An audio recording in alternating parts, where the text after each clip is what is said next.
Welcome to the UI Development with Shiny video course by Pact Publishing.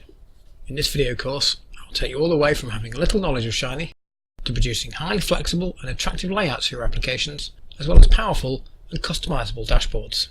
My name is Chris Bealey. I've been using Shiny pretty much since it came onto the R scene, I think at version 0.6, and I've written 2 editions of a book about Shiny called Web Application Development with R using Shiny. I've made extensive use of Shiny in my work ever since, and have a lot of experience delivering real-time analytics in corporate environments using the Shiny framework. Shiny is a framework for the R language which allows you to very easily produce powerful and attractive applications over the web. This allows your user to explore, analyze, and download data and analyses straight from their web browser. Let's see what we're going to cover in this course.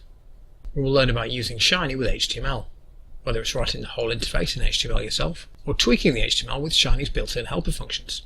We'll learn about the Bootstrap framework, what it is, and how understanding Bootstrap can help you write better Shiny applications. We will review all of the different layout methods, giving you total control over your application's appearance.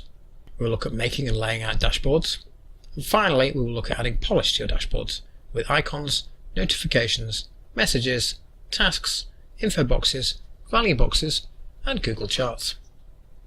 To get the best out of this course, some experience with Shiny is preferable.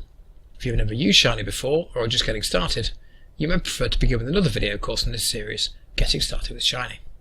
A little familiarity with HTML and CSS is also assumed.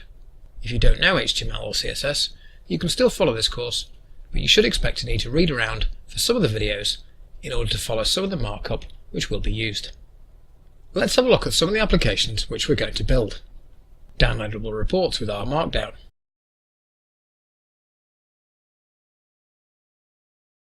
Navigation bar, and navigation list-based layouts. Conditional interface elements.